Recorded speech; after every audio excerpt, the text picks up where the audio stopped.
Hi folks, I'm Gary Dunshee with Big Bend Saddlery, and this month's tack tip I thought we'd talk a little bit about braided rawhide care. And the thing that I want to show you today is this Vaquero rawhide cream. The Vaquero rawhide cream is some really good stuff, and it's what we use on braided rawhide and other things as well, but just wanted to kind of concentrate on the braided rawhide today. So I've got this bosal here, and whenever you feel braided rawhide that hasn't had anything put on it, it's just a little rough, just kind of has not a raspy feel, but like an old worn out rasp maybe, or file to it. And so I'm not saying this is the only way to use this stuff or necessarily the best way. It's the way that works for us, for what we do. I like to just get a big old bunch of it on my hands and go in there and just glom it on. And what you're trying to do is fill up all the cracks between the laces where it's braided. And when you do it this way, you can tell if you've got them all or not. And I'm not going to inspect each and every one of those right now, but we normally would. And you just put it on like that, leave it on thick and heavy, and then let it set overnight, all day long, 3 days, it doesn't matter.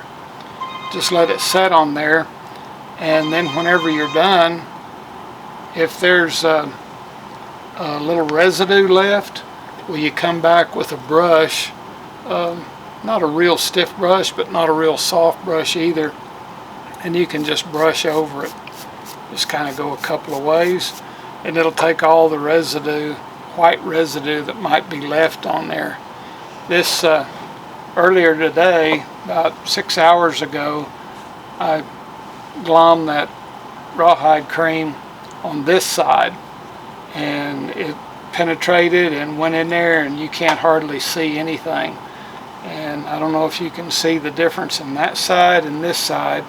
This side has not been done, and it still kind of has that little pebbly feel to it, and this side still has a pebbly feel, but it feels like a lot finer, smoother pebbles.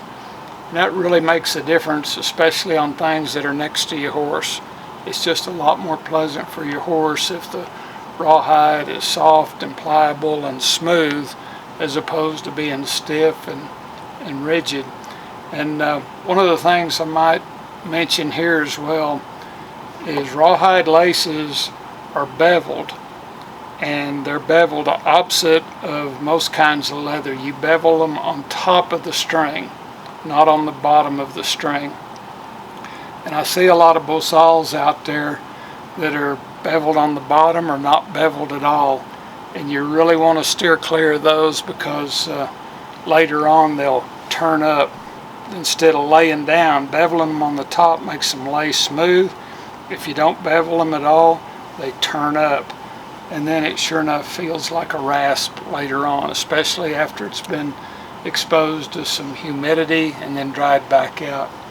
So if you've got an old bosal that was made right, and the strings were beveled on top, and it feels a little rough to you, try this Vaquero rawhide cream on it. We like it a lot. I don't know of anything any better for rawhide. And just follow those easy steps. Just glom it on and let it set for 12, 24 hours, whatever, and then just brush it off. You're good to go. Thanks for watching.